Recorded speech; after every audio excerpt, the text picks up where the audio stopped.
Então. Boa noite a todos, sejam muito bem-vindos a mais uma Terça Literária, seu encontro semanal com os autores entrevistados pela União Brasileira de Escritores, a UBE. Eu sou Rogério Duarte, sou secretário-geral da entidade. A UBE foi fundada em 17 de janeiro de 1958 e seus objetivos são defesa da liberdade de expressão, defesa dos direitos autorais e demais direitos dos escritores, difusão da cultura e democratização do acesso à informação. Atualmente, o presidente da UBE é Ricardo Ramos Filho, que dá boas-vindas a todos e ao nosso entrevistado de hoje.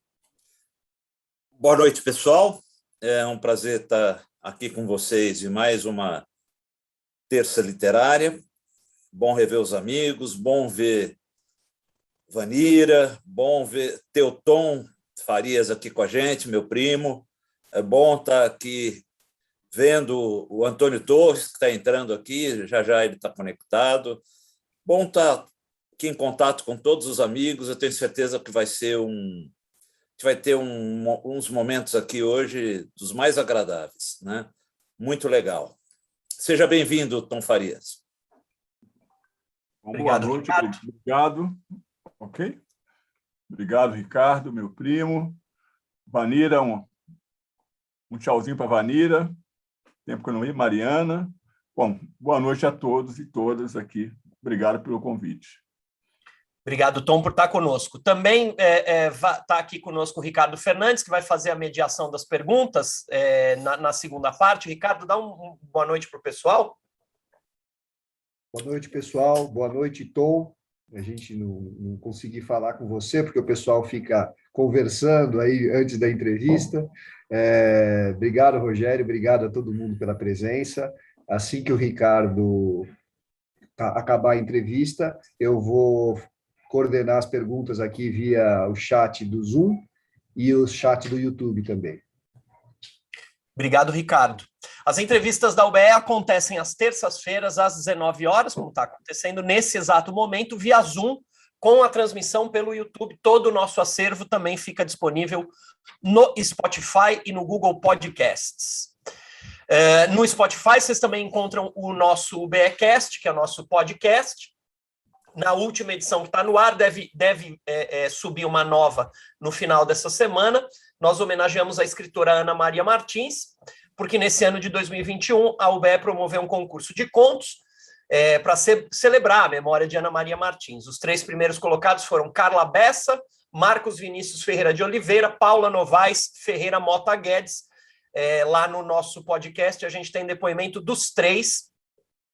E no próximo dia 14 de dezembro a gente vai encerrar o ano de 2021 entrevistando a vencedora do nosso concurso de contos. Depois eu falo mais da agenda da UBE.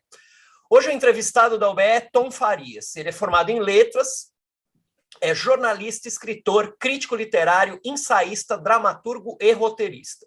Ele tem 15 livros publicados, entre biografias, romances e ensaios literários, com destaque para os premiados Cruz e Souza, Dante Negro do Brasil, pela Palas, que foi finalista do Jabuti 2009, e José do Patrocínio, A Pena da Abolição, pela Capulana. Ele também é autor dos romances Os Crimes do Rio Vermelho, pela Papa Livro, e A Bolha, pela Patuá.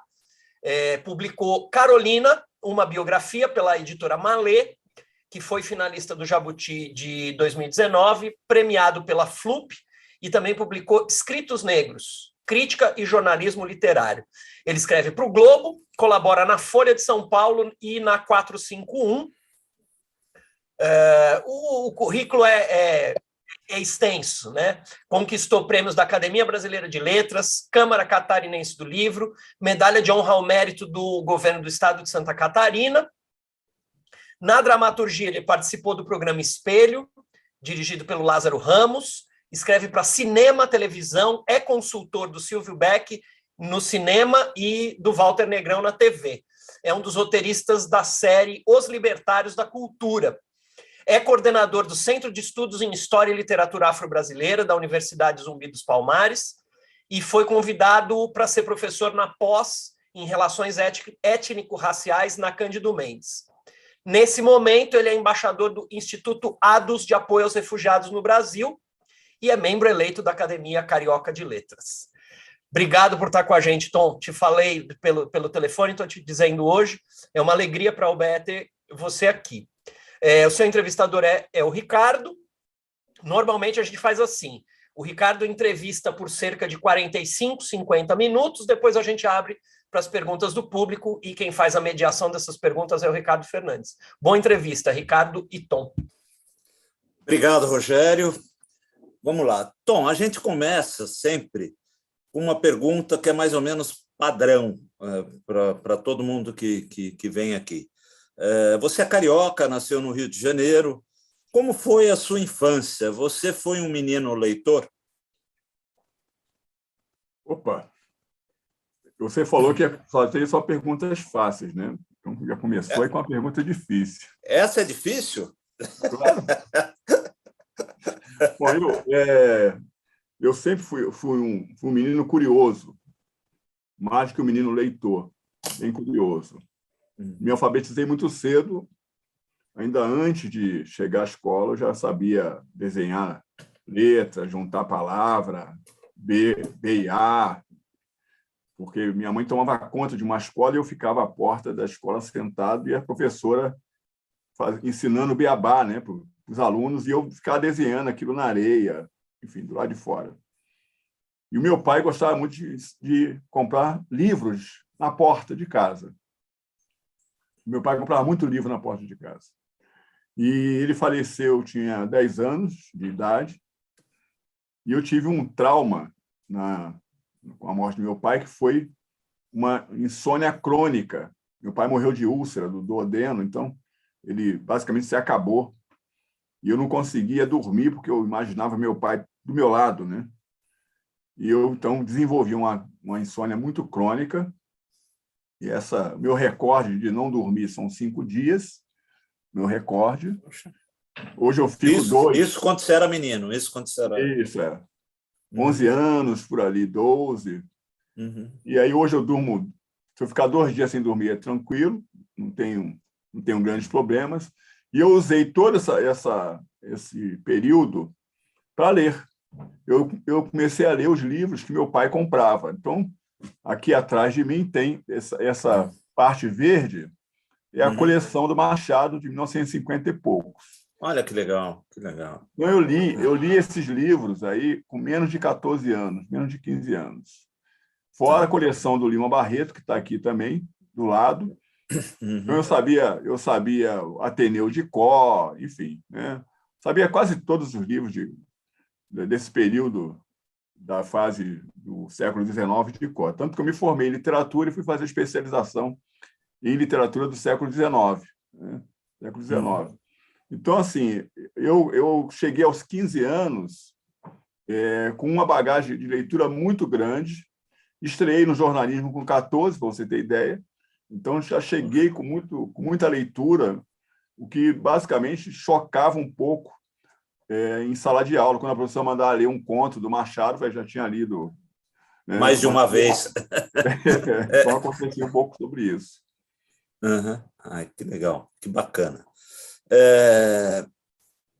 Tom, eu já vi declaração tua, né? Você considera que o racismo na literatura brasileira é profundo e criminoso.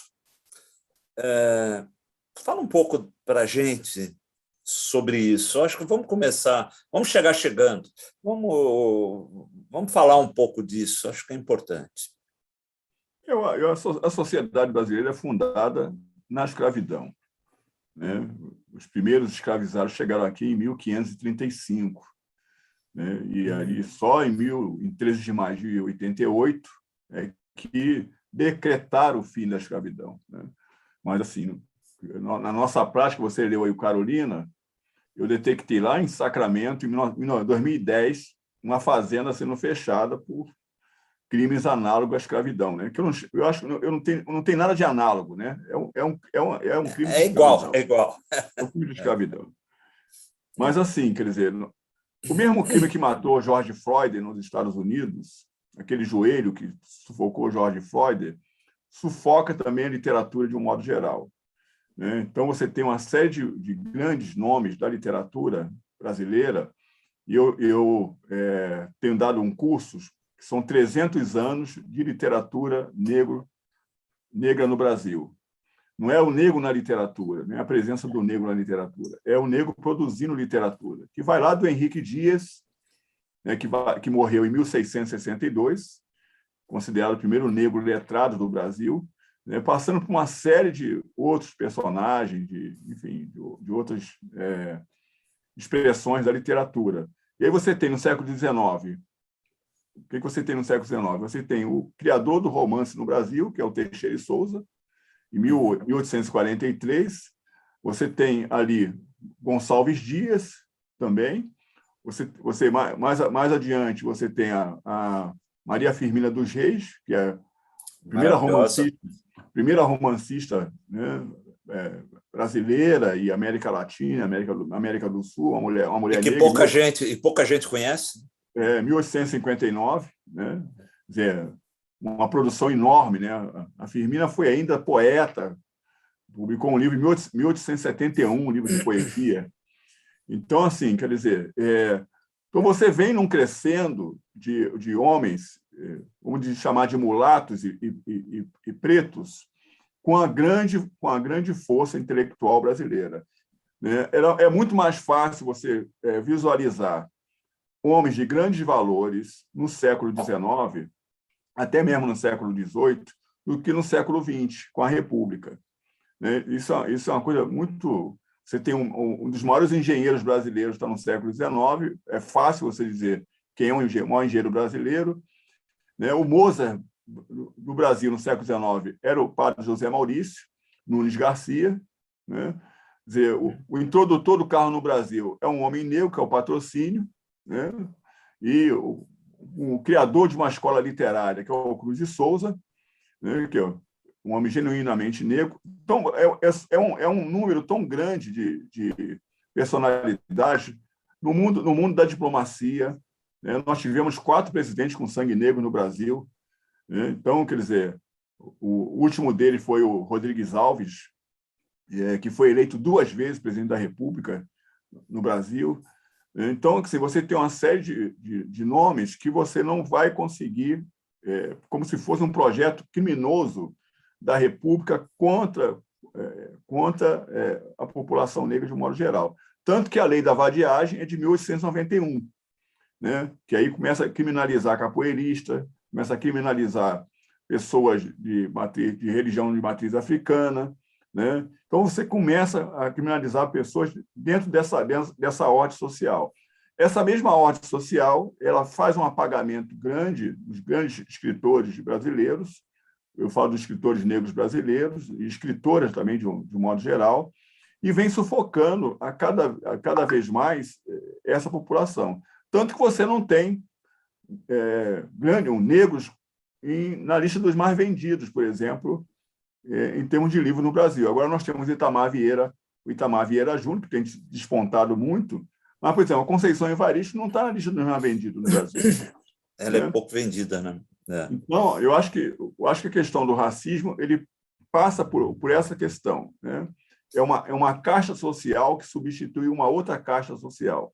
Ou seja, a casta republicana, né, substituiu a casta da realeza, né, do império, de alguma maneira, mas se mantiveram os mesmos privilégios, e você tem o negro, quanto mais retinto, mais na base da pirâmide ele se encontra, quanto mais retinto, né? O século XIX era o século dos mulatos. Quer dizer, o negro, quando tinha uma ascensão social, ele era mulato, ele era bacharel, ele cursava a faculdade de medicina, né? Mas o negro mesmo, ele estava sempre... Ele é visto ainda como um soldo da escravidão, de uma maneira geral, né? Uhum. Legal. Tom, você é um pesquisador empenhado no resgate de grandes nomes da cultura afro-brasileira, né? As biografias que você escreveu do Cruz de Souza, do José do Patrocínio, da Carolina Maria de Jesus, são fundamentais para quem deseja entrar em contato com essa cultura, né? Até que ponto é importante que essas biografias sejam escritas e contadas por um negro? Assim, a priori, quer dizer, a história não é contada pelo negro, né? Há um movimento muito grande, e eu diria que as cotas sociais nas universidades para negros ajudaram muito nesse processo de recontagem dessa história. É como se você quisesse buscar os seus pares nas universidades e não encontrasse. E aí, essa população negra que entra na universidade, ela vai buscar esse referencial e exige isso. Você está vendo um movimento grande aí de publicação de personalidades como Lélia Gonzalez, Beatriz Nascimento, né? A própria Firmina, em 10 anos, teve 14 edições do Úrsula, em 10 anos, a Firmina, por editoras diferentes, né? Editoras diferentes. Então, é um resgate fundamental. O Lima Barreto virou homenageado da Flip, em Paraty, né? O Machado ficou negro, depois de 100 anos. Recentemente, né? O Machado ficou real, né? Então, assim, eu geralmente, quando eu vou trabalhar sobre um tema, é alguma coisa que me incomoda dentro dessa perspectiva. Então, o Cruz de Souza ele foi sempre dado como negro branco, né? Um negro de alma branca. Ou seja, o histórico de luta social contra a escravidão do Cruz de Souza ficou completamente esquecida, né? Porque se acha, assim, ou por uma questão de não acharem, digamos assim, né, os tais pesquisadores não acharem referências do papel dele como abolicionista, né, ou terem extrema má vontade nesse sentido, né? O Raimundo Magalhães Júnior fez uma excelente biografia sobre o Cruz de Souza, mas nunca pegou esse aspecto do Cruz de Souza negro.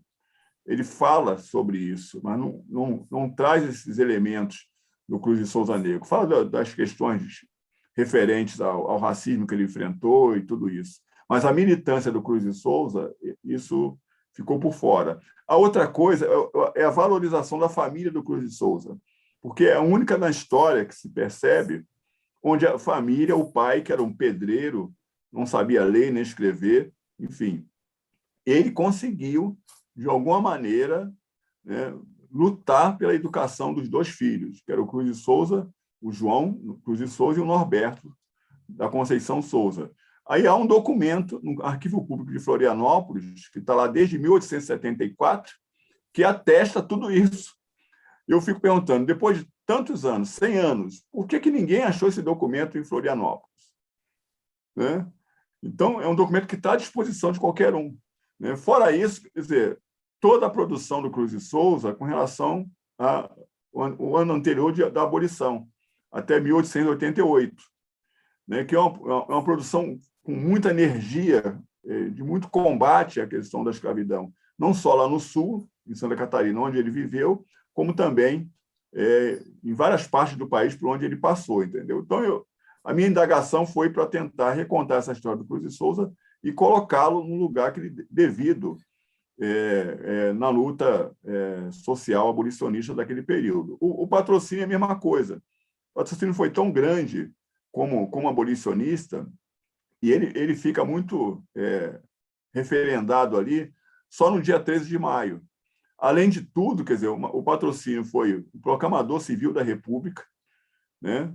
Todo mundo sabe como é que foi proclamada a República, e o Patrocínio era vereador e resolveu, então, achou que aquilo não ia dar em nada, e resolveu, então, ir para a Câmara, reuniu todos os vereadores e mais alguns republicanos e decretou lá, numa ata, a República e foi levar para o Marechal Deodoro, lá na casa dele, ali no centro do Rio de Janeiro. Além de tudo, introdutor do carro no Brasil, né? Que ele foi à Europa e ficou fascinado, né? Na segunda viagem dele à Europa, ficou fascinado por um automóvel e trouxe esse automóvel, que era uma gozação, porque andava a 20 km por hora, saía muita fumaça por causa do petróleo, e a criançada corria, as mulheres ficavam apavoradas, enfim. E o Olavo Bilac fez a graça de bater com o carro numa árvore, né? Então, para acabar com com a graça do patrocínio. Não tinha outro carro, então o carro virou puleiro de galinha no quintal dele, em São Cristóvão. Né? E, além de tudo, quer dizer, o patrocínio só não voou porque o balão dele pegou fogo em 1897, mas o Santos Dumont reconheceu ele como grande feitor de balão no Brasil. Né? Mais de 80 mil pessoas libertadas pela ação do patrocínio, pela ação dele, e acho que é um dos grandes nomes do século XIX. E Carolina nem se fala, né? Então, Carolina está acima de... É gênio, né? Mas, escuta, Tom, com relação ao Cruz e Souza, né? Eu acho, é a opinião minha, né? O fato de ele ser um escritor simbolista, né? Foi uma escola tão atacada pelo humor ácido dos modernistas, né? Acho que atrapalhou um pouco, né? Até que ponto ele foi incompreendido, né? E há também, a gente volta e meia encontra, né? Eu sempre que, quando eu dava aula de literatura, eu cheguei a dar Cruz e Souza na faculdade, e uma coisa que a gente encontrava, se encontra até no Google, né? Fora nas pesquisas e tudo, é que era um poeta que preferia a cor branca. Quer dizer, eles já colocam isso já até para... já pega mal até para o escritor, né? Isso não seria mais uma mentira pregada pelo racismo da nossa literatura? É preciso compreender isso, e não só a escola simbolista do final do século XIX, mas também compreender o papel do Cruz de Souza enquanto negro. Né? Então, ele veio com um processo de militância muito forte até 88. Em 88, ele dá por finda essa militância abolicionista, ou seja, a abolição acabou.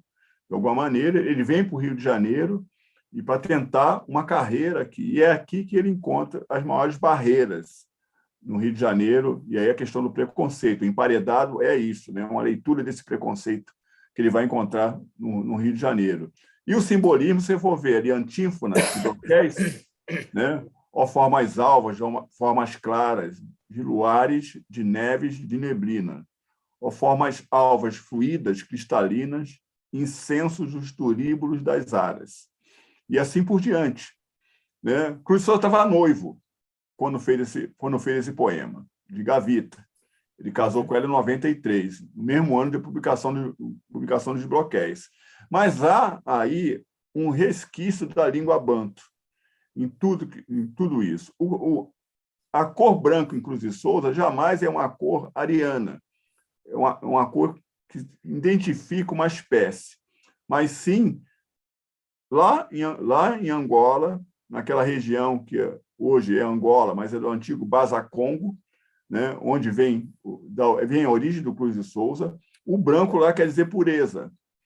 Então, o Cruz, que era religioso, né, ia à igreja todo sábado com a noiva e tudo mais, quando você decanta a poesia dele, você vai perceber que é uma situação de elevação da pureza, ou seja, ele tá decantando a pureza, e é uma pureza que vem dessa origem dele. E há na literatura dele muitos resquícios dessa literatura banto, que é uma coisa muito musical. Né? No meu livro eu trago alguns exemplos da língua banto, né? de versos, de orações, enfim, com o que o Cruz de Souza professava aqui, que é a literação e a sonoridade das palavras. Então, né, quando ele fala, né, vozes veladas, agora até esqueci o verso. Que são as aliterações que o Cruz de Souza trabalha. Né? E aí, quer dizer, na língua banto, também traz as mesmas formas, não só das aliterações, das repetições de palavras, né? Mas também sobre a questão da origem. E o simbolismo, ele nasce o quê? Ele nasce tendo a identificação das cores com Rimbaud. Né? O Rimbaud faz aquele famoso poema das vogais, né? O A representa uma cor, enfim. e por aí vai, né? Então, o Cruz de Souza é mais ou menos a profissão de fé dele, o antífonas é a profissão de fé dele, né? Então, ele trabalha um pouco por aí. Eu acho que tem muito preconceito com relação ao Cruz de Souza, e tem muito também, eu vejo isso muito lá no Sul, em Santa Catarina, né? Como o Cruz de Souza é valorizado, mas não é tanto. Se fosse qualquer outro poeta no Sul, teria um valor maior o Cruz de Souza em Santa Catarina do que ele está tendo, né? Então, acho que passa um pouco por aí, dessa noção. Bacana. Saiu um artigo a semana passada, eu li o artigo, viu? Você até compartilhou com a gente, achei ótimo, de sua autoria no Globo, sobre a Antonieta de Barros, né? Educadora negra de Santa Catarina, conterrânea do Cruz de Souza, primeira parlamentar mulher e negra do seu estado e do Brasil, né? Em 1937, né? Foi ela que criou o Dia do Professor. Você elogia a biografia escrita sobre ela pela pesquisadora Jerusi Romão, né? Essa falta de conhecimento sobre os intelectuais negros importantes não seria também um sinal de que talvez tenhamos esquecido certas coisas propositalmente? E, casualmente, você acabou de falar, é mais um filho de Santa Catarina, né? Quer dizer, mais uma filha de Santa Catarina, né? Porque, assim, eu acho que eu sou um cara razoavelmente bem informado, eu não a conhecia. Eu curti muito o teu artigo porque eu entrei em contato com ela. Agora, eu acho muito estranho que a gente não conheça esse tipo de coisa, né? É quase que revoltante, né? Eu estou certo? Isso é proposital? Não ver de propósito? Eu acho que é um projeto, Ricardo. Isso é um projeto Brasil. Bom, atualmente, a gente sabe que é um projeto mesmo, né? O projeto Bolsonaro passa muito por aí, mas sempre foi um projeto? Olha só, sempre foi um projeto. Sempre foi um projeto. Desde o Império, sobretudo. Sempre foi um projeto. Você tem 56% da população que se declaram negras e pardas no Brasil, né? Aí você vê a base da pirâmide onde essa população está hoje. Você abre os livros didáticos. O que nós temos nos livros didáticos? Quando o negro está representado lá, ele está representado de que forma? Como escravizado, né? Então, é muito ilusório a gente imaginar o seguinte, quer dizer,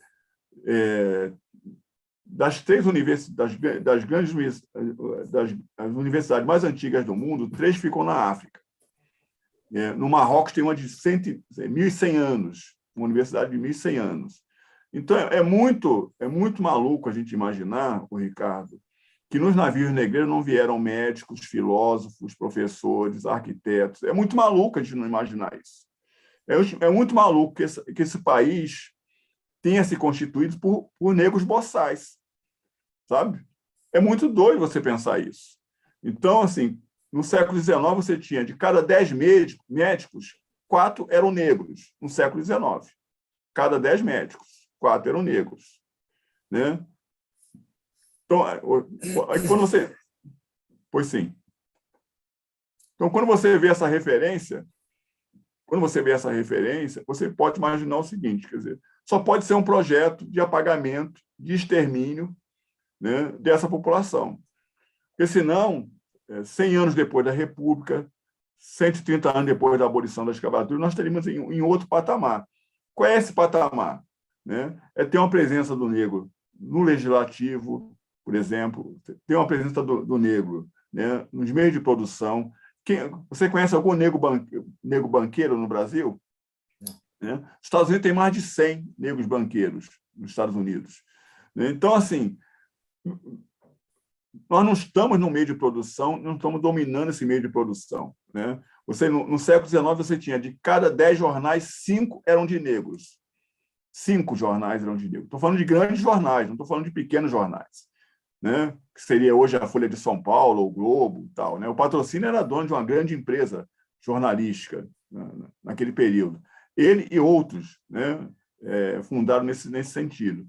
Então, assim, se não é um projeto político, é o quê? Por que não há oportunidade para essa pessoa negra? Por que todos os dias a gente presencia racismo, ou em lojas da Zara, que seja, ou em qualquer outro lugar? Porque essa abordagem com relação ao negro é diferente da abordagem com relação ao branco. Então, não dá para você pensar que seja uma coisa casual. Não é possível pensar. Tem que ser um projeto mesmo. Em 2010, o IBGE revelou, aliás, o Datafolha revelou, que a cada 23 minutos um jovem é morto no Brasil. Um jovem negro é morto no Brasil, a cada 23 minutos. 78% da população carcerária negra são identificadas através de imagens de fotografia. E são condenados por isso.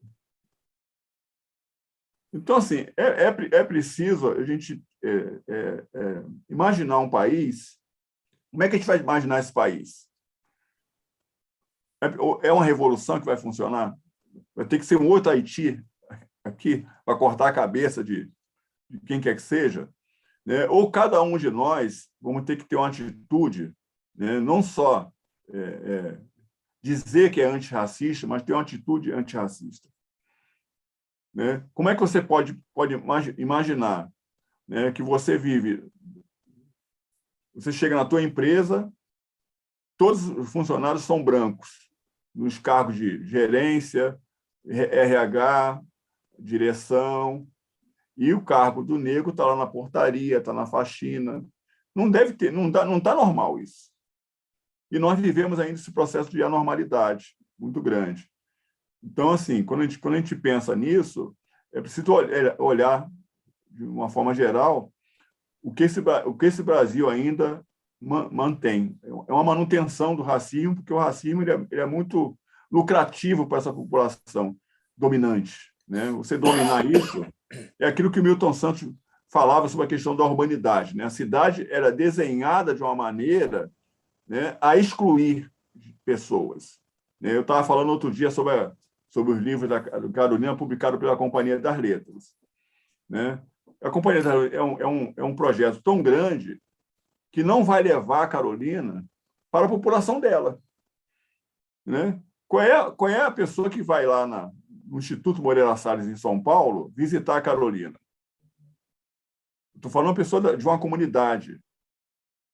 Sabe? Só vai por carência, bota todo mundo no ônibus e leva lá. Aí pode ir. Né? Quem é que vai entrar num grande shopping para consumir? Quem é que vai conseguir comprar um livro dessa idade? Ou mesmo o seu também, né? Para ter informações sobre ela. Né? Exatamente. E apesar que está na 14ª reimpressão esse livro. Mas, assim, o que eu digo é isso. Se isso não for um projeto, eu quero que alguém me diga o que é. Eu fiquei com uma dúvida, Tom. Queria... assim, eu acho o Zé do Patrocínio uma figura fascinante. Né? E eu li essa questão da Guarda Negra da Redentora, né? Que foi idealizada por ele, né?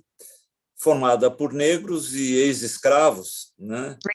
Que é considerada, se eu estiver errado, sempre fala, tá? É considerada a vanguarda do movimento negro no Brasil. Né? E é isso que eu queria que você me explicasse, eu não entendi até hoje direito. Foi criada para proteger a monarquia contra a aristocracia e os militares. Isso não é estranho? É isso mesmo? O que aconteceu? Foi esse mesmo o objetivo? Já existia fake news naquela época, né, meu amigo? Então... Mas, assim, não foi o Patrocínio que criou a Guarda Negra. Né? Era até um jornalista ligado ao Patrocínio, que é o Gaston Busquet, que era um camarada de origem francesa, um jornalista daquele período. E na casa do Gaston, que houve a reunião e tem um estatuto dessa reunião, foi publicada no jornal esse estatuto e tal. Depois houve reunião também na redação da cidade do Rio, mas, essencialmente, não foi... O patrocínio devia estar por trás disso, mas diretamente ele não comandou essa reunião de criação, diretamente. Agora, o que resultou na Guarda Negra é porque, já ali no final da escravidão, né, e depois da abolição da escravatura, o que aconteceu?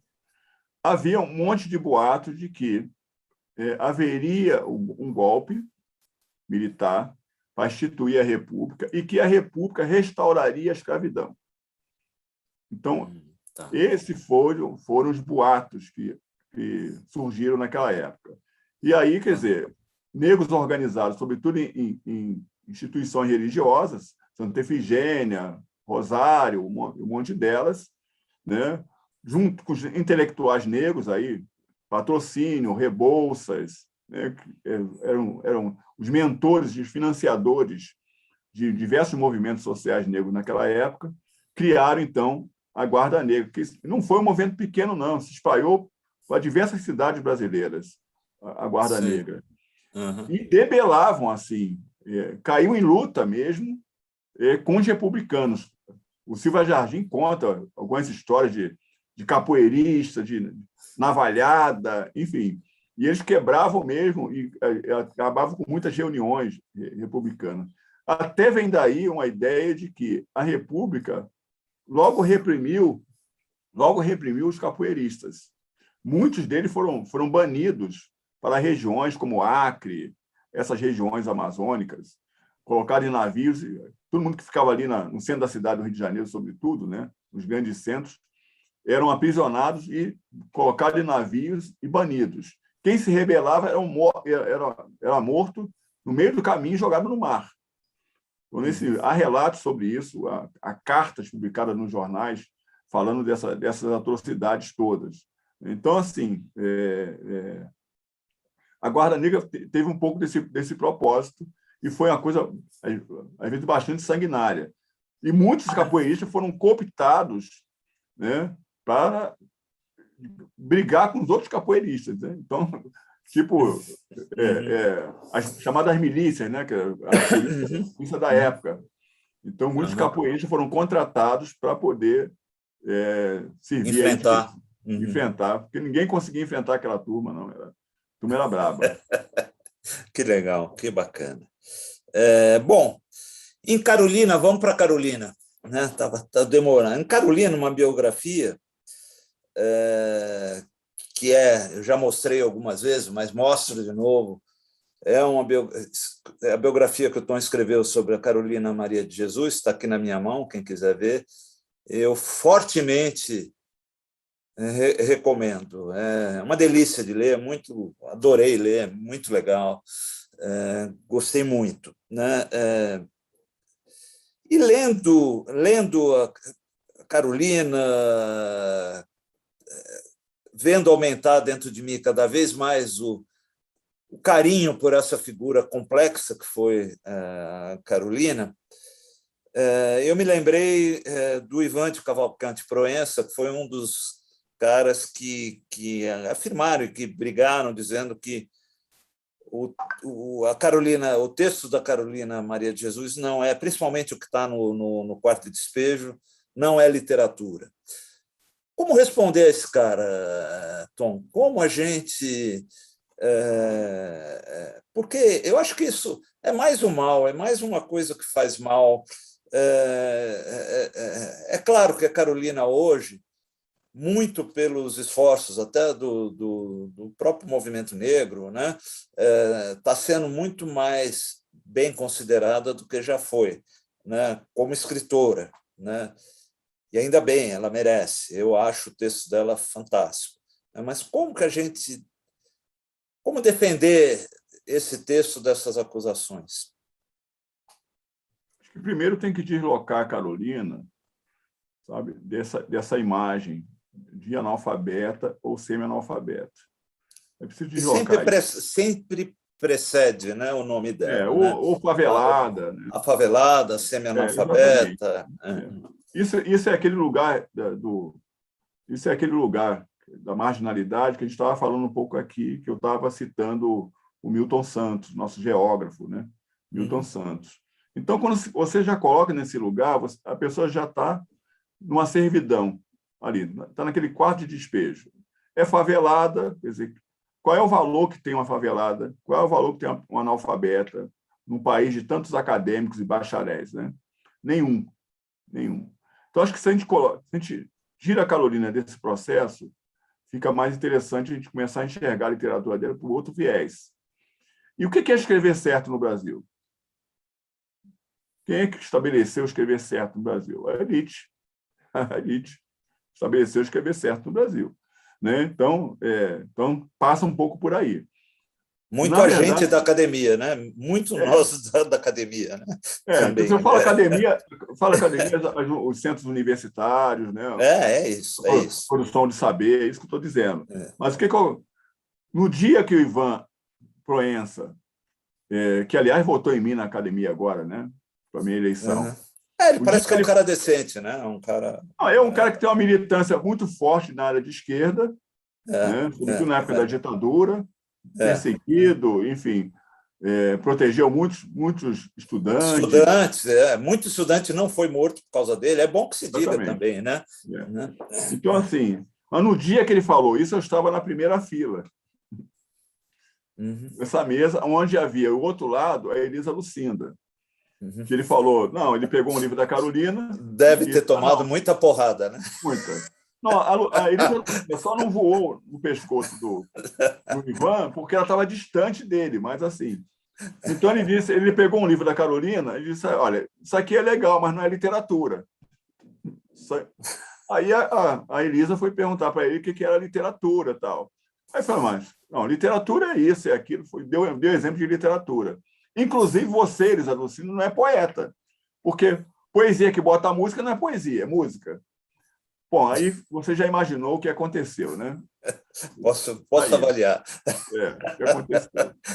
Então, assim, eu acho que, primeiro, assim, quantos escritores você conhece que escreveram diários? Talvez você pode facilmente mensurar uns 60. Os grandes autores mundiais, né?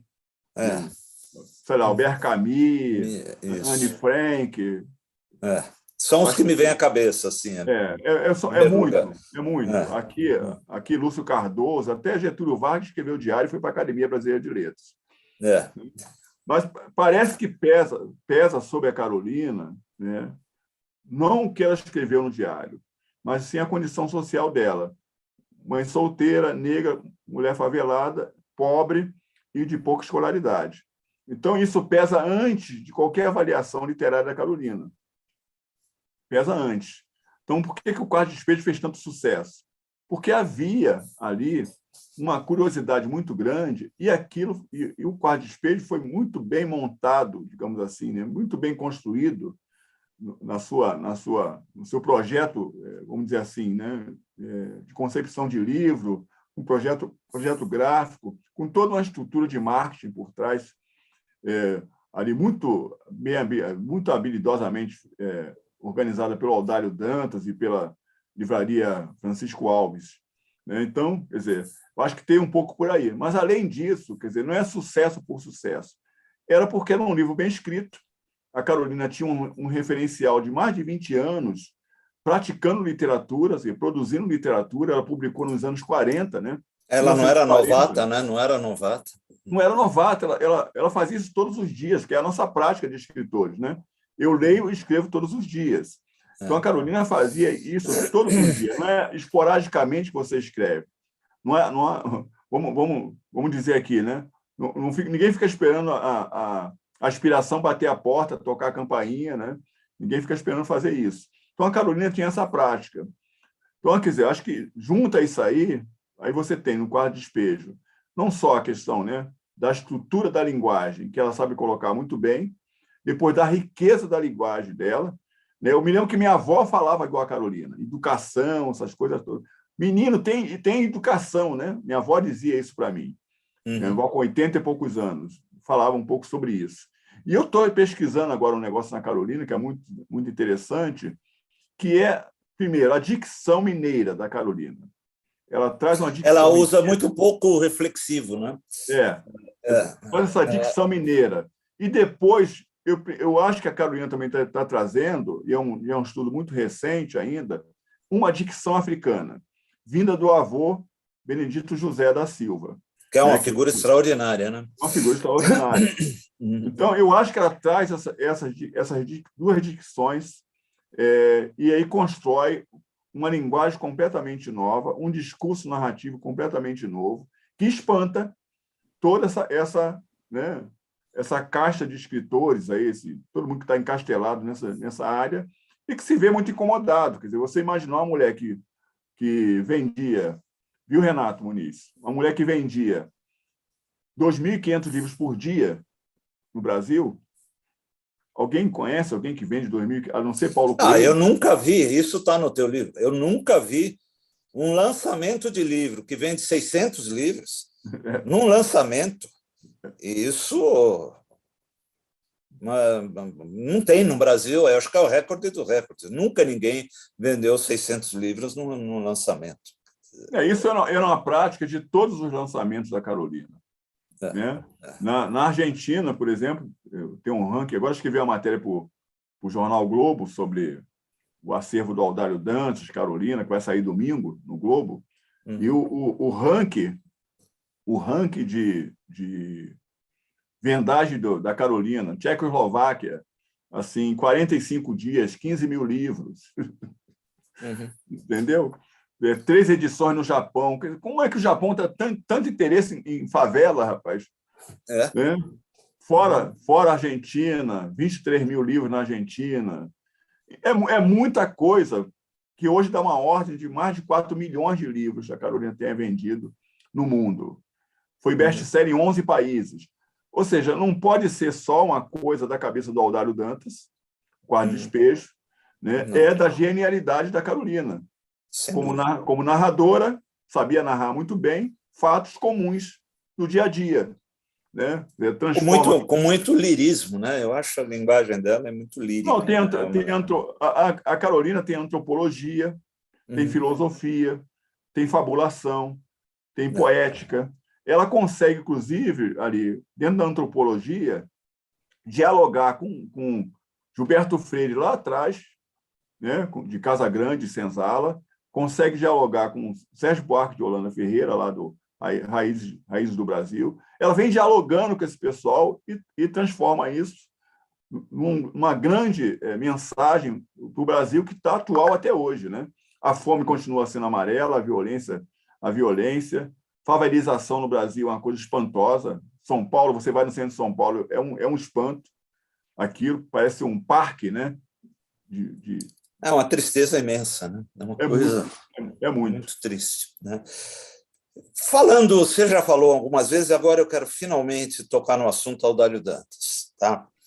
Quem estuda Carolina Maria de Jesus sabe da importância do Audálio Dantas para ela. Né? A Companhia das Letras acaba de relançar o Casa de Alvenaria dela, né?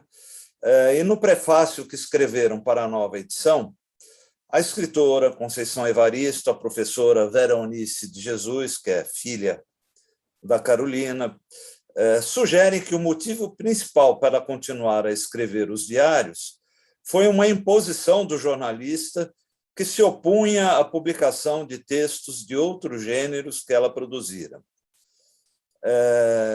A exposição sobre Carolina, que você acabou de falar, no Instituto Moreira Salles, ignora Audálio. Né? Há uma evidente antipatia do movimento negro contra o alagoano. Né? A gente acabou de citar a Elisa Lucinda, a gente já viu como que a Elisa Lucinda fica quando se fala no Audálio Dantas. Né? Cancelar o Audálio não seria também um tipo de racismo? Eu não penso em racismo. Né? Hoje está muito em voga o cancelamento por outras razões. Então, há uma luta social muito grande do movimento negro de conquista de espaço. A outra questão é sobre o lugar de fala, que a gente vem ouvindo bastante. A Djamila, né? A Djamila reproduz isso de uma maneira muito bem feita. Mas, assim, esse lugar de fala que eu estou dizendo é estabelecer que eu, como negro, posso falar por mim. Não preciso que ninguém fale por mim. Eu também tenho categoria e qualidade para falar por mim. Contar sobre meu passado, né? E deve falar. Sobre meus ancestrais, sobre a escravidão. Eu tenho meu olhar sobre a escravidão, eu tenho meu olhar como homem negro, eu tenho meu olhar com relação à sociedade negra de alguma maneira. Então, não preciso que ninguém faça isso por mim. Então, isso acontecia rotineiramente. Então, o Audálio passa por esse pente fino, né, de que é um homem branco. Eu não considero o Audálio completamente um homem branco, mas, enfim. A gente já conversou sobre isso, né? Isso é outra polêmica, né? Mas, assim, o Audálio passa por isso. O que eu acho que é um desperdício muito grande é porque não é a partir do Audálio, não é contra o Audálio. Eu acho que está errado esse processo. Eu digo mais ainda. Eu tenho quase certeza que a Carolina não seria a Carolina que é sem o Audálio Dantas, né? Então, assim, quem conhece o processo mesmo da história dos dois, como isso se constituiu, como foi criado o livro Quarto de Despejo, né? Como se deu essa relação toda entre os dois, pode compreender um pouco mais como o Audálio chegou até esse extrato de livro. Ele até falou comigo, eu entrevistei algumas vezes, e ele falou comigo que talvez, se fosse hoje, ele não cortaria tanta coisa no livro, se fosse hoje. Mas havia uma pressão muito grande, primeiro, para o número de páginas. Diziam, olha, não pode ser muito grande, tem que ter umas 180 páginas. Era mais ou menos o tamanho que se propunha na época. Isso não vai vender. Até a Carolina dá uma entrevista no jornal Semanário do Rio de Janeiro, falando que o Audálio estava sendo muito pressionado, porque o pessoal dizia, segundo a Carolina falando, né? O pessoal dizia assim, Audálio, isso não vai dar em nada, entendeu? Essa mulher, uma favelada, tal. Então, a Carolina falando isso numa entrevista. Então, você imaginar o que o Audálio passou também, né? Por exemplo, a revista O Cruzeiro, que ele era redator-chefe, não aceitou publicar o livro que ele levou para a Carolina, né? Aí foi lá na Francisco Alves, que era uma editora do século XIX, né? Século XIX, uma editora já acostumada a publicar, sobretudo no século XIX, final do século XIX, autores mais ou menos escandalosos, né? Século XIX, e aí peitaram publicar a Carolina. Inicialmente, 2.000 exemplares, depois passou para 3, depois passou para 5, depois passou para 10, porque a coisa tomou um volume muito grande. Em 93, um diretor da Francisco Alves declarou que, com o livro da Carolina, ele transformou a editora inteira, só com o livro da Carolina, né? Então, assim, deu resposta, né, a Carolina nesse sentido. Então, assim, eu acho que o papel do Audálio Dantas é fundamental. Não vai ter como desassociar um criador da criatura, não tem como. A outra coisa é o seguinte, é preciso contextualizar o que está sendo publicado da Carolina. A Carolina era muito inventiva, né? O diário também é uma forma de fabulação da Carolina. Ela também fabula no diário. O diário também passa a ser não só uma descrição da realidade, mas uma descrição literária pura da Carolina. Concordo plenamente, eu acho. Então, ela imagina amores e coloca no diário, por exemplo. Então, assim, ao mesmo tempo que ela fala mal do Audálio no diário, pessoalmente ela fala bem. Então, sabe? Então, assim, é muito... Ela ficciona, de certa maneira, essa raiva que ela às vezes tem, né? Ela tem raiva. Você vê, a Carolina, num dia, ela está completamente deprimida, no outro, ela está cantando, né? Se você for ler aí o Caso de Alvenaria, sobretudo o livro de Santana, mais do que o livro de Osasco, são 2 volumes, hein, gente? O de Santana, acho que não sei se todo mundo já tem um livro, já viu, mas tem os volumes de Santana que não tem nada a ver com o Caso de Alvenaria publicado em 61 pelo Audálio Dantas. também que ele fala, né? No contrato, né? No contrato com a Carolina, tem lá que ele fala em compilação, né? Ele fala nos direitos de compilação. Eu só compilei os seus escritos. Não, ou seja, ele não fez intervenções de troca de palavras, essas coisas. Ele até falou, olha, no quadro de despejo até fiz as questões de vírgula, enfim, mas fora disso foi tranquilo.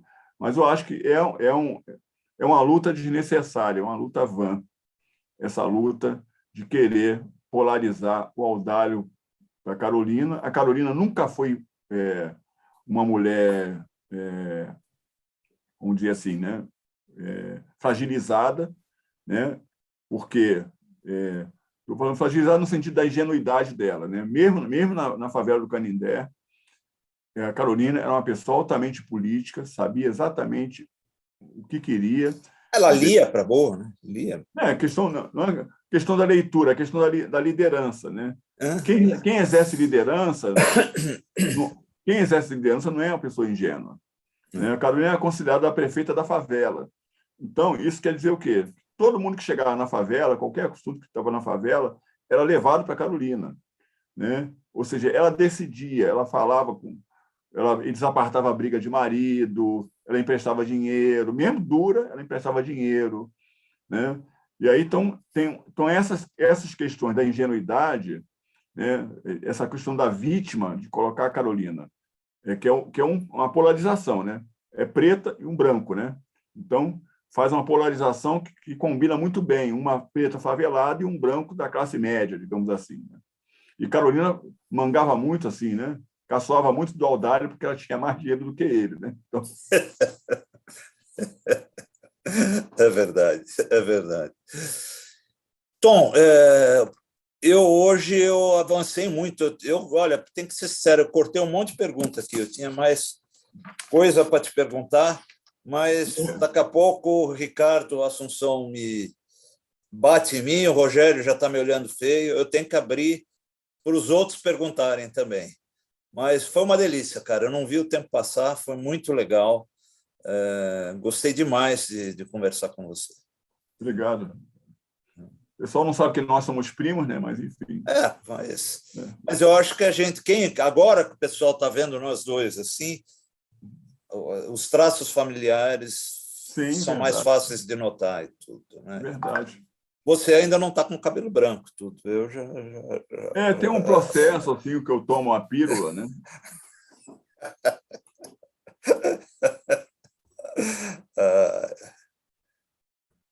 Vamos lá, Ricardo. Xará, então a gente se alongou um pouquinho aqui, o pessoal tá se pronunciando bastante no YouTube aqui. Tom, se você me permitir, nós temos 3 perguntas, uma é minha, viu? Mas 4 perguntas aqui. O Antônio Torres não conseguiu entrar, né? Ele está tentando ainda. Se conectar, viu? Até agora. Ele entrou, depois caiu, enfim, está tentando aqui. Vamos ver se ele consegue se conectar até o fim da entrevista, né? Vou ler alguns comentários e faço algumas perguntas, tá? Inclusive a minha que está aqui no miolo, se der, eu faço também. O Paulo Mauá, que teve que sair, gostou muito da sua analogia no começo da entrevista sobre o joelho em cima da literatura negra no Brasil, né? Outros comentários aqui no YouTube, eu vou ler alguns, né? Tem muita gente, viu? Eu acho que eu não vou conseguir ler todos, mas a Beth está aqui, aulas, mini-livro, Fernando de Belém do Pará também, a Vanira, a Juliana, a Noide, eu acho que eu li certo o seu nome, Noide, enfim, muitas pessoas aqui. A Adriana Santiago faz um comentário, ela diz assim: estamos descobrindo tanta coisa na nossa sociedade brasileira, inclusive o viés preconceituoso escondido debaixo da antiga fala: no Brasil não existe racismo, né? E ela faz uma ironia aqui, pelo que entendi, que somos um país da diversidade, né? A Vanira diz aqui, Wilson Martins, que era crítico do Jornal do Brasil, colocou uma dúvida de que Carolina Jesus não conseguiria escrever o Quarto de Despejo, de que Audálio Dantas foi quem escreveu com o talento dele, né? Enfim, são alguns comentários. E aqui temos algumas perguntas, viu? O Antônio Carlos é o primeiro a, a colocar o nome para fazer pergunta. Se quiser abrir seu microfone. Tá. Posso? Sim, senhor.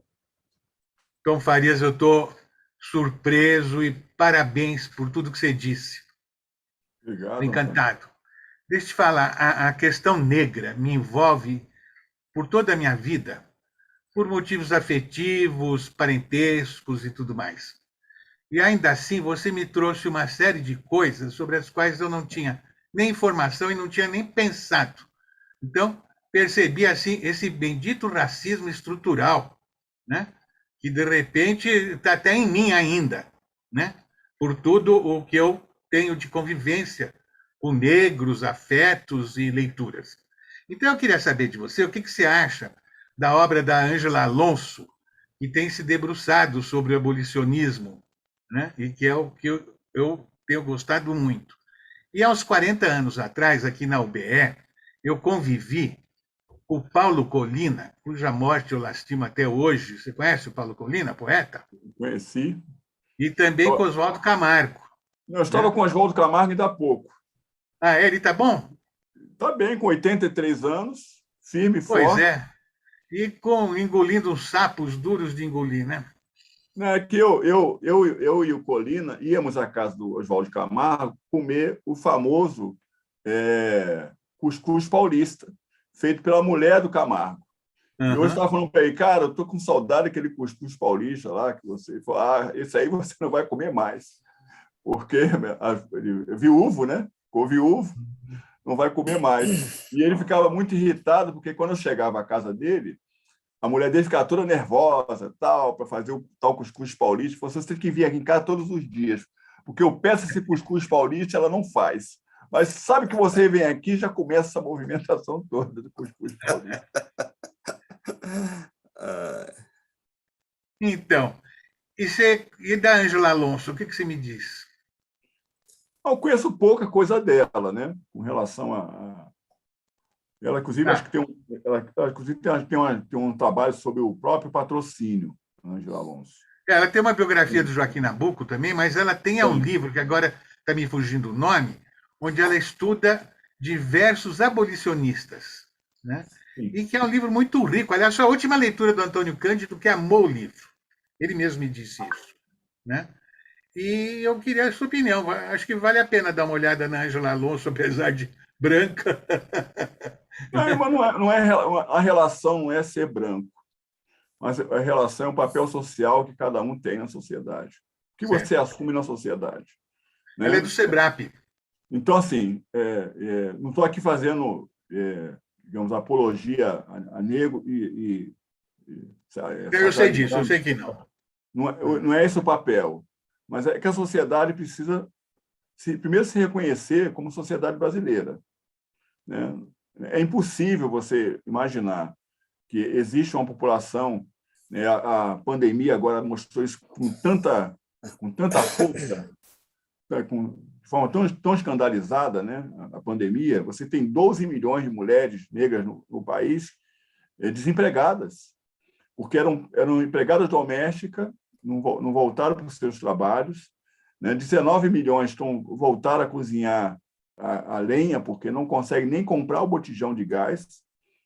Então, assim, a gente vê isso passar de uma maneira absolutamente natural.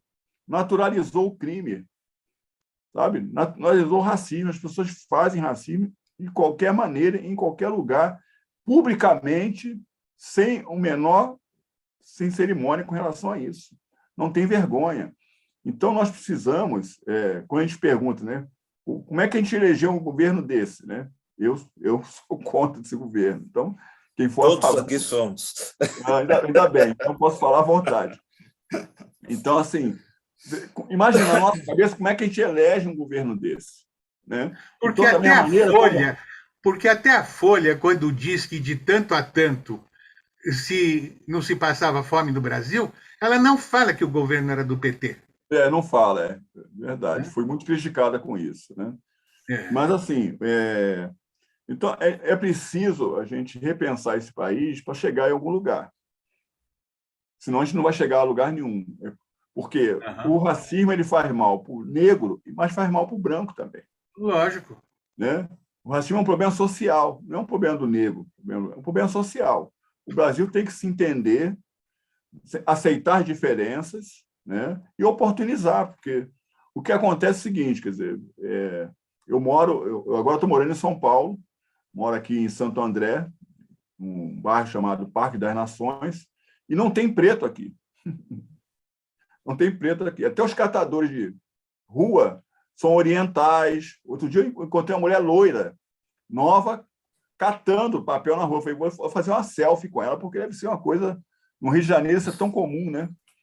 E aqui não tem. Então, quando eu fui ao mercado pela primeira vez, eu senti o segurança andando no mercado, assim, de uma gôndola para outra, e eu percebi que ele estava atrás de mim. Assim. Então, eu dei a volta e fui falar com ele, se ele sabia onde tinha lá uma lata de óleo e tal. E estava na frente dele, né? A lata de óleo, claro, né? Então, assim, são essas coisas que ainda impactam. Porque tanto tempo depois, com tanta cultura, com tanta tecnologia, nós ainda precisamos passar por isso. Mas não é só no Brasil, não. E não é só o negro no Brasil, né? E não é Exatamente. só o negro, é a mulher, é o claro, índio. né? Claro, né? Exatamente. Mas, por exemplo, isso não é só no Brasil. Você tem o caso dos Estados Unidos, que é muito gritante, né? Eu acho que o movimento George Floyd foi importantíssimo lá em função do que, né? Da reparação toda que foi feita, a família dele. Aqui, com Beto Freitas, no Carrefour, em Porto Alegre, né? Também foi um movimento muito, muito grande de reparação. E 115 milhões de reais que vão ser distribuídos, uma série de ações afirmativas, cursos, enfim, empreendedorismo. Então, acho que isto, de alguma maneira, precisa trazer o Brasil para uma realidade que não é mais a realidade, sabe, do Brasil reino, do Brasil colônia e do Brasil império. Isso acabou. Inclusive, Tom, uma coisa que precisa se ficar alerta é que está acabando os 10 anos das cotas, e a gente precisa renovar essas cotas. Nós temos um movimento já nesse sentido, e há uma grande dúvida se as cotas vão ser renovadas. Há uma grande dúvida. E precisam ser. Porque obrigado, hein? Tem vários processos legislativos para não renovação das cotas. Já. Então, ano que vem, que é o ano de eleição, nós vamos viver dois dramas aí. A questão da eleição, quem senta na cadeira do presidente da República, e a questão das cotas. Então, obviamente, a política vai estar na prioridade disso, a gente não sabe como é que vão ficar as cotas, entendeu? Nesse processo todo. Mas, assim, o que eu digo é o seguinte, quer dizer, não é o branco ou o preto. Você tem muitos pretos ordinários aí. Nós temos o Sérgio Camargo aí na Fundação Palmares, né, que dispensa qualquer tipo de comentário, né? Até com o pai dele, que eu conheço há muito tempo, conheci o Sérgio Camargo quando tinha cabelo. Sérgio Camargo tinha cabelo, porque eu frequentava a casa dele lá, e ele sempre foi esse menino taciturno, assim. Ele chegava e estava sentado no sofá, tal. Nós passávamos, cumprimentávamos, mas assim, muito en passant, ele ia à cozinha, buscava uma água, voltava para o sofá, e nós ficávamos na sala, na cozinha, na mesa, batendo papo, falando sobre literatura, tal, e comendo tal cuscuz paulista, né? Mas, assim, eu acho que o papel, por exemplo, o papel que a Lilian Schwartzman faz nos trabalhos dela sobre a questão do negro no Brasil, acho que isso é muito importante, né? Laurentino Gomes aí com os livros sobre escravidão. Eu acho que são contribuições fundamentais que ajudam a repensar a sociedade. O Laurentino é muito meu amigo, como a Lília também é muito minha amiga. Ele agora está em Portugal, escrevendo o 3º volume, né, da escravidão. E ele falou, olha, eu do primeiro para o segundo, eu já mudei muito. Mudei linguagem, né? Quem leu, não sei se vocês já chegaram a ler, né? Quer dizer, né, ele sai da palavra escravo para a palavra escravizado, né? Enfim. Então, ele mesmo está se moldando alguns discursos que ele falou assim, cara, eu estava errado. Quer dizer, a minha cabeça funciona de uma maneira que a sociedade não aceita mais. Então, eu preciso, vamos dizer, me atualizar sobre termos, que é tudo que a gente não faz, né? Mas tem um parênteses aí sobre a questão da Carolina. Você pega os jornais ali dos anos 30, 40 e 50, aqueles calhaus de anúncio de imóveis, de vendas, de aluguel de imóveis, e aí ela dizia o imóvel de 2 pavimentos, sabe? 2 quartos, sala e quarto de despejo.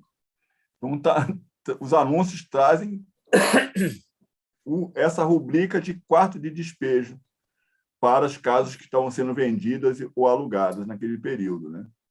Uhum. Legal. Muito obrigado. Obrigado. Fernando Dezena, se você quiser abrir seu microfone e fazer sua pergunta. Boa noite, Tom. Obrigado pela aula que você tem nos dado. O tempo está muito curto nessas entrevistas aqui na UBE. Obrigatoriamente você terá que voltar, né? Deixar agendado já a data. Tom, eu gostaria de saber uma opinião sua. Nós tivemos especificamente alguns fatos para tentar. Nós tivemos, vou especificamente ao assunto, a estátua do Borba Gato. Põe-se fogo na estátua e retira o Borba Gato. Nós tivemos alguns movimentos também na Europa, na Inglaterra, nesse sentido. Na literatura, nós tivemos uma discussão muito forte sobre a obra do Monteiro Lobato há pouco tempo, muda ou não muda, apaga os trechos em que ele está sendo racista. Como você vê isso? Retira-se as estátuas porque representam uma figura que não deveria ter sido homenageada.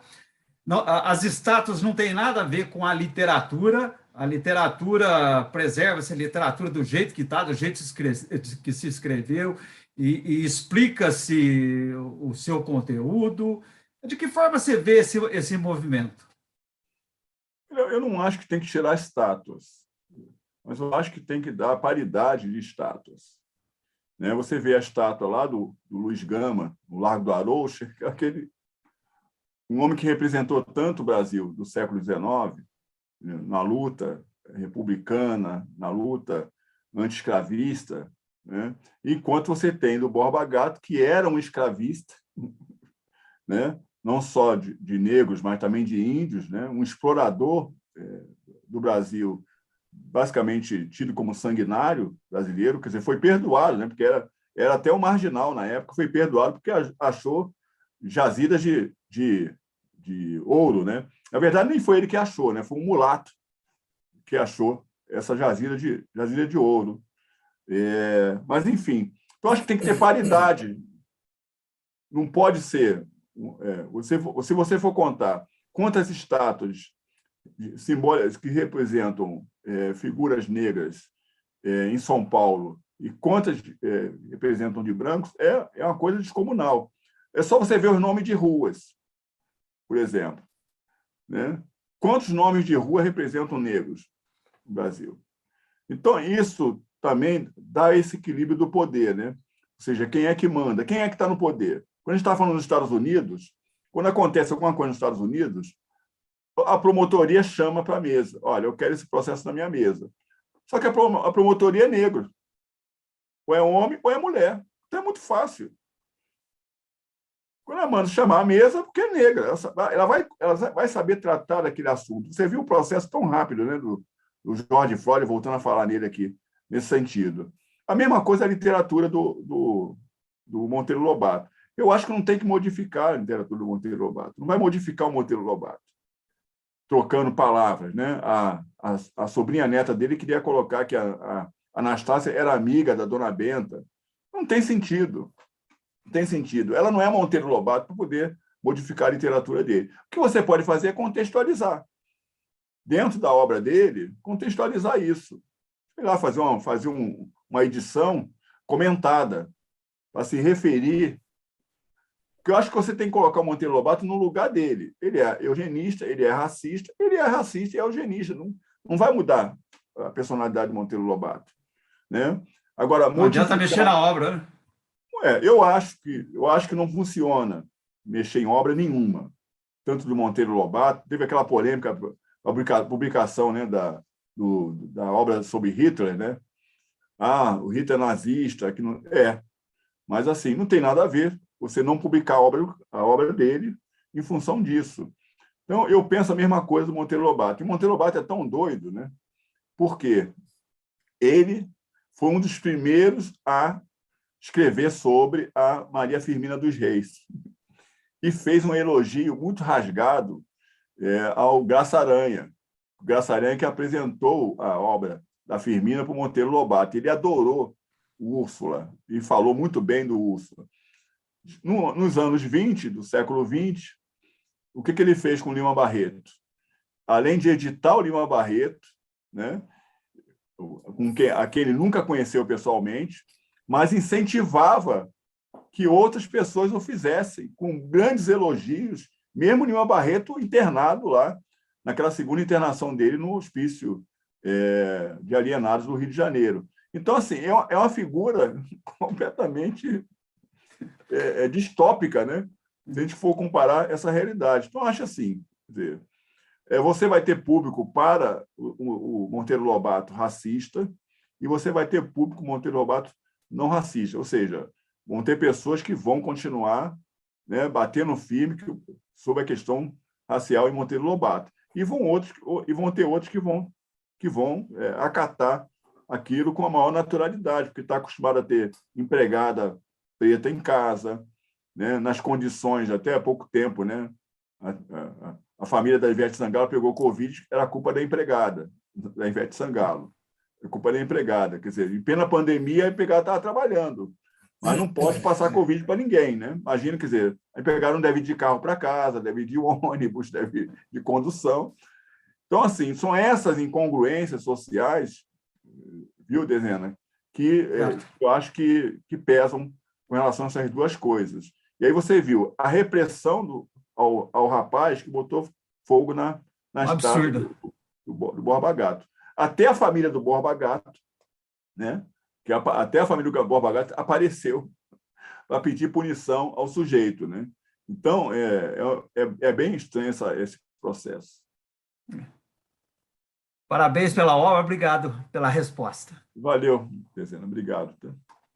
Valeu, Dezena. Eu vou ler alguns comentários aqui da Adriana, do YouTube, e da Juliana Dantas também. A Adriana fala assim: o lugar de fala é dos negros e negras, mas queremos unir nossa voz de brancos conscientes na luta contra o racismo. Isso é o que é válido, acredito. E a Juliana fala: uma das principais funções do branco dentro dessa discussão é repensar a branquitude e se racializar. Branquitude também é raça. A Adriana fala também que a mudança do nome do viaduto Castelo Branco também a mudança do nome do viaduto Castelo Branco também está mudando para Antônio Posidônio. É outro exemplo dessas mudanças. Mais uns comentários aqui, Tom. E agora, Raquel, se você quiser fazer sua pergunta, pode abrir o microfone, por favor. Boa noite a todos. Uma maravilha ouvir o Tom Farias, um conhecimento, uma pesquisa incríveis. E eu gostaria de saber sobre o Prêmio Camões, concedido a Paulina Chiziane, que você comentasse um pouco conosco sobre o que achou desse prêmio, sobre a obra dela. Tá? Raquel, eu com muita felicidade que eu falo sobre isso, porque a Paulina é muito minha amiga, né? E só esse universo, até fizeram uma matéria com ela logo depois do anúncio do prêmio, não sei se vocês viram aí, viralizou o filme, né? E ela é assim mesmo, né? Ela é assim mesmo. Eu a visitei em Maputo, né? Quando eu estive em Moçambique, e fiquei muito impressionado com a simplicidade, aquela casa muito simples, né? Porque a gente tem a ideia daquela mulher, fala daquela maneira, ela já esteve aqui em São Paulo conosco 3 vezes, e fala daquela maneira, com aquela toda imponência, parece uma rainha, né? Africana, com todos aqueles poderes, mas não, ela cozinha a lenha, faz comida a lenha, né? Cozinha as ervas, os matinhos dela para chá, anda muito descalça. Ou seja, então, acho que pela primeira vez, eu até falei sobre isso esses dias, né? Que é o processo do Camões, do Nobel, né? É o processo do Nobel.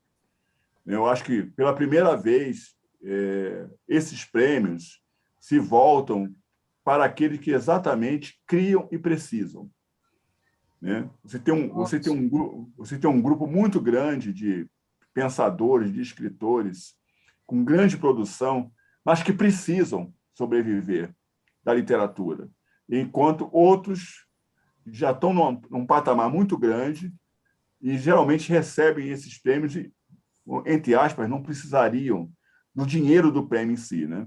E até a Paulina falou lá, né? Ela chegou em boa hora porque eu não tenho nenhum tostão no bolso. Ela só vai comprar champanhe depois que receber. Depois que recebeu o dinheiro. E eu achei interessante também que ela comentou sobre o editor da editora Caminho, em Portugal, como aquele que deu um destaque para a obra dela. Porque, por exemplo, Moçambique não tem só Mia Couto, né? Então, você vê que os grandes escritores negros, Ungulane, Babacossa, que é um grande escritor negro moçambicano, não aparecem, basicamente, no Brasil. Não tem esse destaque todo que tem o Mia, que é meu amigo também, a Mia, mas não tem esse destaque todo que tem. E quando você traz a primeira romancista moçambicana, né? A Paulina Sigiani, né? Também uma primeira contista também moçambicana, começou publicando contos, né, necessariamente, mas assim é de uma expressão fundamental e de uma simbologia muito grande quando uma mulher como a Paulina recebe um prêmio desse. Sim. Desloca o seu olhar. Quer dizer, você vê, o mundo vai passar a olhar esse prêmio de uma maneira diferente, né? Quando a gente fala aqui desse outro polo, que é a Carolina, é uma mulher que sai da favela e consegue impactar a sociedade através da escrita. Não é através de fazer quitute, lavar roupa, sabe? De ser empregada doméstica. Não, ela consegue impactar isso. Lá na turma de pós-graduação da UFRJ, que eu dou aula lá de vez em quando, eu estava falando que essa questão do notório saber, né? Então, tinha um professor lá um pós-doutor nosso lá, muito valente, né? Eu perguntei para ele se ele sabia fazer acarajé. Ele falou, não sei fazer acarajé. Então, eu falei, então o senhor, como a dona Maria, que faz o acarajé, dona Maria também é notória saber, porque se o senhor não faz acarajé, ela também não sabe física. Entendeu? Então, assim, essa polarização dos saberes, né, é que desloca. A gente acha que o saber só está concentrado em uma faixa da sociedade, que é exatamente a faixa que domina. Para escrever no jornal, você tem que escrever de uma forma. Para escrever livro, você tem que, sabe, ter algum tipo de formação acadêmica. Eu geralmente não gosto nem de falar minha formação acadêmica. Eu sou escritor, sou jornalista, enfim. E deixo com que as pessoas, então, invadam meus escritos e percebam o que está ali. Porque parece que traz um peso antes, né? É pós-doutor, é formado não sei aonde. Então, parece que você tem um pouco de medo de dizer, não, isso aí não é bom, não pode nem criticar esse camarada. E olha os títulos dele, né? Então, acho que a Paulina vai servir de exemplo. Ela mesma falou um pouco sobre isso, né? Eu até escrevi aqui, tinha até anotado, não está por aqui, o que eu anotei, que ela fala que numa sociedade de pobres, sofrem homens e mulheres. Não sofrem só quem é negro e quem não é negro. Todos sofrem numa sociedade de pobres, né? Então é nessa escala que ela coloca as coisas. Então, acho que, como Soyinka, né, que foi Nobel, também um homem muito simples, o Soyinka também esteve aqui conosco, enfim. Acho que a Paulina ela desloca um pouco desse olhar elitista para os grandes prêmios de literatura, de uma forma geral, né? Obrigada, Tom. Mas eu queria mostrar aqui, viu, Ricardo? Oi. A gente estava falando de ancestralidade. Estou separando aqui as fotos dos Esse aqui é meu avô, Modesto, Tá. com 111 anos, morreu com 112. E aqui é um menininho com um pouco mais de 12 anos, talvez. Aqui. Alguém falou, entra aí na foto. Eu entrei aqui na foto. Eu vou publicar um livro novo que chama Confissões de um Menino Preto, que são minhas memórias. Puxa, que legal, Tom. Minha memória da juventude, que eu falo um pouco sobre esse resgate, né, da juventude. Eu tenho feito coisas... eu gosto muito de cozinhar, então tenho feito comida à moda da minha avó.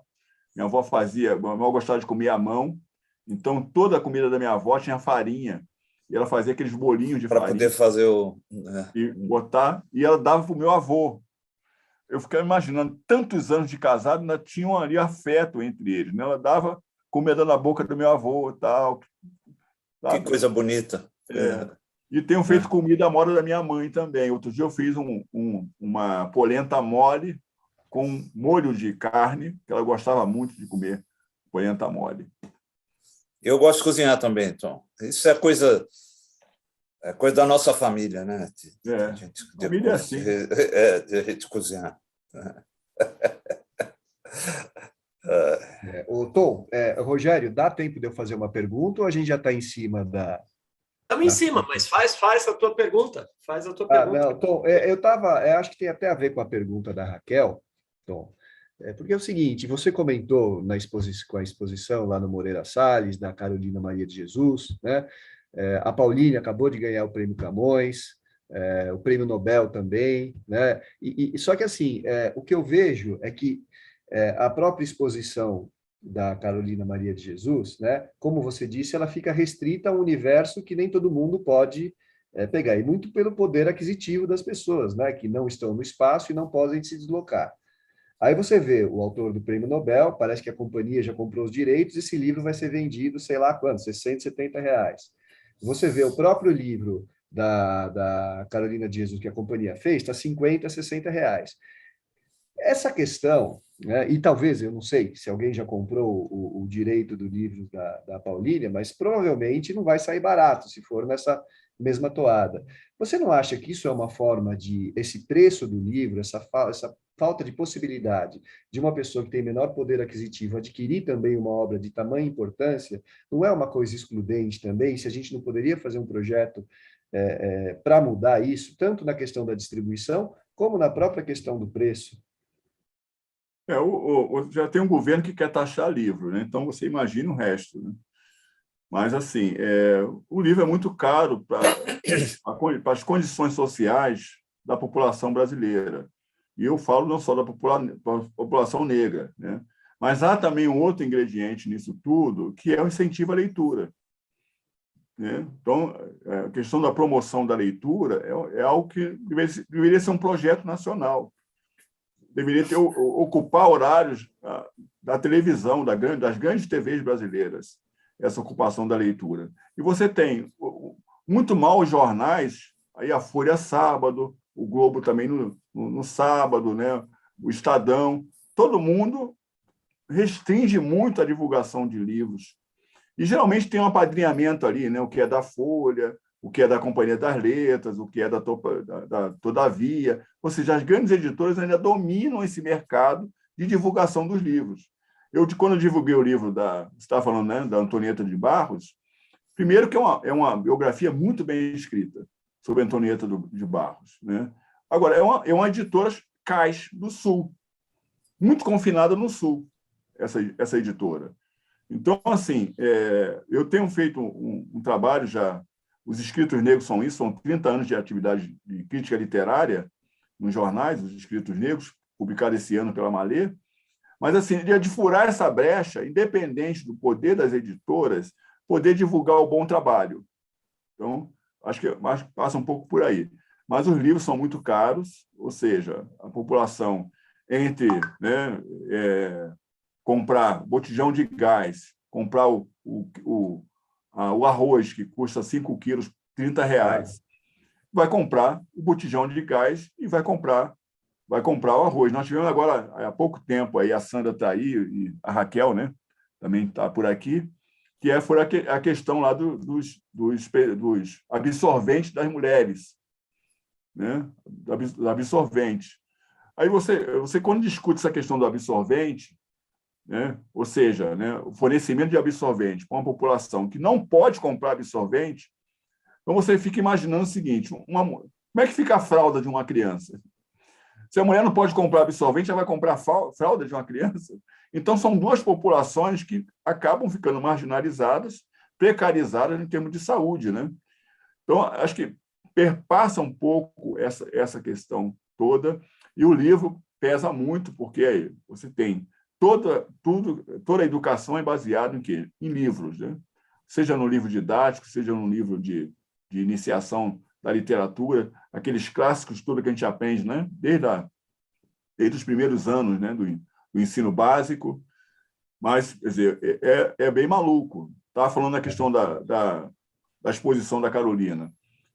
O João Fernandes é um português que veio fazer essa direção artística das exposições do Instituto Moreira Salles no Brasil.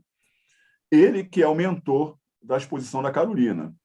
E até foi engraçado, né? Porque quando eu encontrei com ele, ele falou: poxa, o seu livro foi o primeiro livro que eu li e adorei, que me guiou muito sobre essa exposição da Carolina. Eu perguntei para ele: mas você não me chamou para fazer nenhum tipo de consultoria? Eu podia ter me chamado para fazer alguma consultoria. Se o meu livro é tão importante assim, por que você não me convidou para isso? Ele ficou meio sem graça, assim, porque ele não esperava, né? Eu sou carioca, tem essas coisas assim de bate e pronto, né? Nem todo mundo entende minhas piadas aqui em São Paulo ainda, vão acabar, pela insistência, vão acabar entendendo minhas piadas em São Paulo, mas assim, ele ficou meio assim, sem noção. Aí o Hélio Menezes, a Raquel, o pessoal, até a secretária estava, Aline Torres, que eu conheço, estava lá também. Mas assim, então, você encontra um projeto que envolve negros, mas não é um projeto de negros. A exposição da Carolina é um projeto que envolve negros, mas não é um projeto de negros. Então, quando esse olhar enviesado sobre Audálio Dantas é uma forma de preconceito contra o Audálio Dantas, no meu ponto de vista, né? Acho que o Audálio Dantas ele merecia um destaque nessa exposição, da mesma forma que a Carolina não teve destaque, por exemplo, com relação à cidade natal dela. Quer dizer, no meu livro, por exemplo, eu divulgo a certidão de óbito do avô. Foi o principal mentor intelectual da Carolina. Eles poderiam ter chupado do meu livro a certidão de óbito do avô da Carolina. Porque acho que seria importante que tivesse. São 300 peças onde não tem nada de objeto da Carolina. Será que a Vera Eunice jogou tudo fora? Os vestidos da mãe, os sapatos, sabe, uma caneca, será que jogou tudo fora? Então, assim, eu pensaria a exposição de um outro viés, de uma outra maneira. E eu acho que a exposição também está muito regionalizada em São Paulo, a exposição da Carolina. En passant, você fala da Argentina, você fala do Uruguai, en passant, mas acho que está muito centralizada em São Paulo. Acho que ficou muito viciada em tentar excluir determinados temas, até para não desagradar, de repente, a Vera Eunice. Eu não gosto do Audálio Dantas. Então, não vamos falar de Audálio Dantas perto da Vera Eunice para não desagradar, entendeu? Então, assim, acho que estão servindo a um rei que não reconhece os seus súditos. Exatamente. Né? Então, acho que quer dizer... passa um pouco por aí. Né? É a mesma coisa da Companhia das Letras. Ela fez um conselho de notáveis, todos negros, isso blinda a Companhia das Letras sobre qualquer coisa da Carolina. Ou seja, os negros que estão aí são notáveis, são da academia, são pós-doutores, enfim. É a Conceição Evaristo, que qualquer coisa que ela fala, eu realmente amo a Conceição Evaristo, é minha amiga há muitos anos.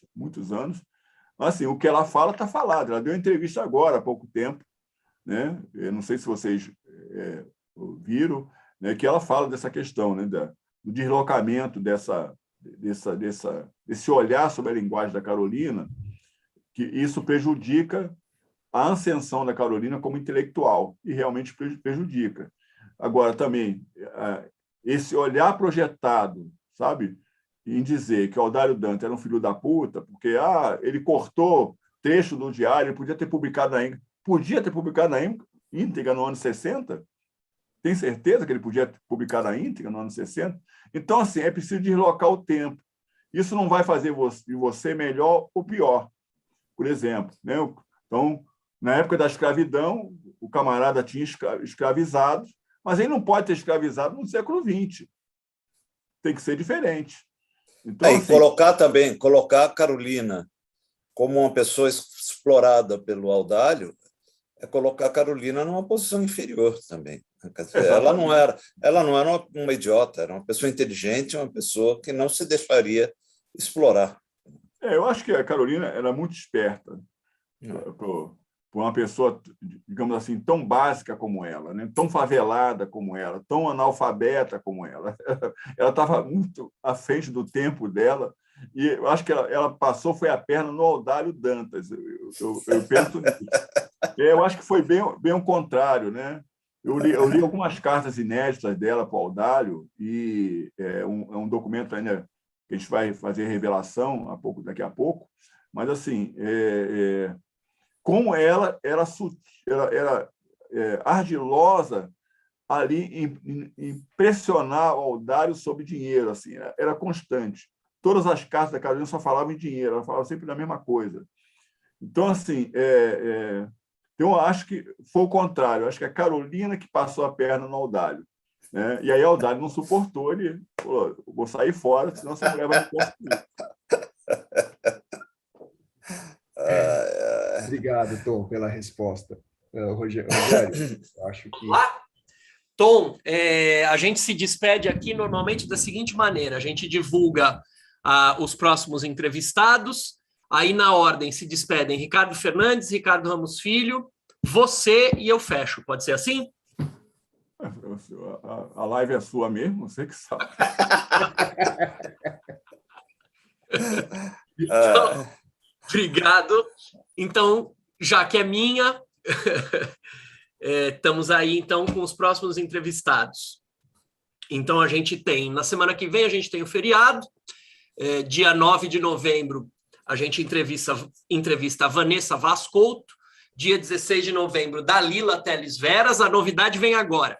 Dia 23 de novembro, a gente conseguiu fechar a agenda com Eliane Brum, que foi a vencedora do prêmio Vladimir Herzog, na categoria livro-reportagem, que um grupo de diretores da UBE compôs o grupo de jurados. Então, a gente vai entrevistar a Eliane Brum sobre esse livro que ela publicou e ganhou esse prêmio, e ela já está publicando outro, então vai dar certinho para a gente conversar com ela. No dia 30 de novembro, Sandra Trabuco Valenzuela. 7 de dezembro, a gente entrega o prêmio Juca Pato para a Laerte, e no dia 14 de dezembro, a gente conversa com a Carla Bessa, que foi a ganhadora do nosso concurso de contos nesse ano, e encerramos o ano. Então, vai ser uma live festiva, essa de 14 de dezembro. Ricardo Fernandes. Bom, muito obrigado pela entrevista, muito obrigado pela resposta, fiquei muito contente, era uma curiosidade realmente que eu tinha. Eu agradeço também a todas as pessoas aqui do canal Zoom e também do YouTube. Peço desculpas se eu não consegui ler todos os comentários, é que realmente é muita gente falando, e a gente tem que dar a maior visibilidade para o entrevistado aqui. Muito obrigado novamente, Tom. Obrigado, Ricardo. Ricardo Ramos Filho. Pessoal, obrigado. Muito legal ter vocês aqui. Eu acho que a gente teve uma noite memorável, acho que a gente aprendeu muito com o Tom. Esses meus primos são realmente, esse povo da minha família é um pessoal muito inteligente mesmo. Eu fiquei muito orgulhoso de ter você aqui com a gente, Tom. Muito obrigado, viu? Começando por você, né, primo, Ricardo? Fica lá, Tom, suas últimas palavras. Bom, últimas não vão ser, né? Vão ser... Hoje.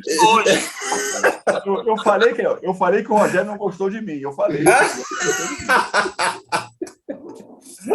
Olha, eu quero imensamente agradecer, porque além de isso é uma troca, né, gente? É uma escuta, né? Escuta cura, né?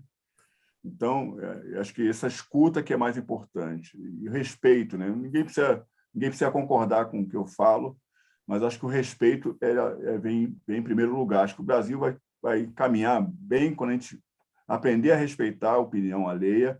As pessoas têm que ficar do jeito que elas quiserem, se vestir, cabelo, roupa, sabe? Andar com quem quiser. Eu acho que o Brasil toma um rumo quando a gente pensar dessa maneira e respeitar as pessoas dessa maneira. Então, além de tudo, é uma live bem divertida, quer dizer, não é uma coisa, sabe, fechada ali, então acho que isso também é importante. Equilibra o nosso humor, né? Deixa a coisa mais leve, eu acho que... E agradecer as perguntas de todo mundo.